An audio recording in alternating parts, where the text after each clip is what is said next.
Hi, good day, M6151. Please introduce yourself. Good day, all employers in Hong Kong. My name is Mary Jane Aguila. I'm 39 years old. I live in San Isidro, Montalban, Rodriguez, Rizal. I have six kids. I have my five boys and one girl. My five boys' age is 25, 18, 14, 10, and 9.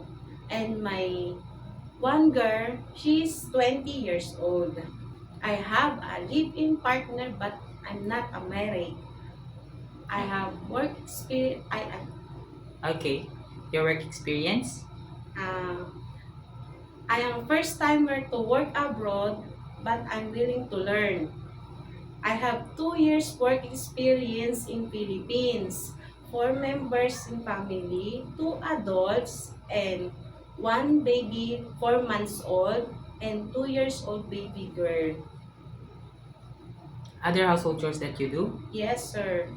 What household chores did you do? Other household chores? Taking care of baby, cleaning, ironing, washing clothes, go to market with madam, washing car, Okay, how many car do you car wash? one sir. And you're also taking care of pets, right? Yes, sir. What kind of pets?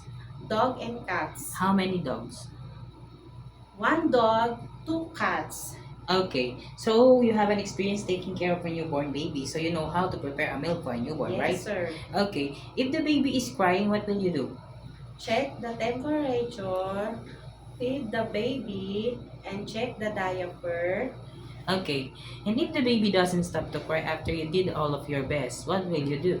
I call my employer, mom and sir, uh, to said the baby is not feeling well. Okay, you will told them that the baby is not feeling well. Yes, That's the sir. right thing you should do because maybe only the parents know what to do to the baby to make it stop, right? Yes, sir. Okay, why do you want to work in Hong Kong? I want to work in Hong Kong for save money for my future and my future child. For the future of your children? Yes, sir. Okay, and how long do you want to work in Hong Kong?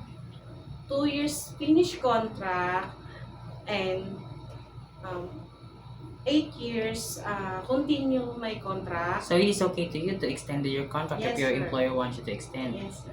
Okay, do you have any idea how to prepare Chinese food? No, sir. But I'm willing to learn. And how will you learn to cook?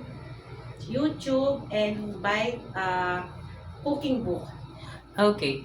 And also, if you got an employer in Hong Kong, you could also ask them if they could teach you how to prepare, right? Yes, sir. Okay. If your employer prepared some food that you are not familiar, it is okay to you to eat the food that they provide. Yes, sir. It is okay to you to share job with a helper. Yes, sir. How about sharing room with kids? Yes, sir. How about work on Sunday or in a holiday setup? Yes, sir. It is okay to you to cut your hair into short. Yes, sir. How about taking care of pets? Yes, sir. Elderly, help them go to bed, to the bathroom. Yes, sir. Okay. If one of your employer's family don't know how to speak English, it is okay to you to learn their language? Yes, sir. Okay. My last question is, what will be your message for your future employer? Hi, ma'am, sir. Please select my application as a nanny your child. And I am hardworking, uh, work, trusted work, and I do my best. I do anything you want, and Can you also promise that you will follow the rules and regulations? yes, sir. And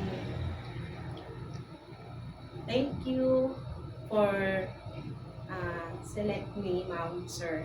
Okay. Thank you very much, Miss Mary Jane. Thank Thank you. you.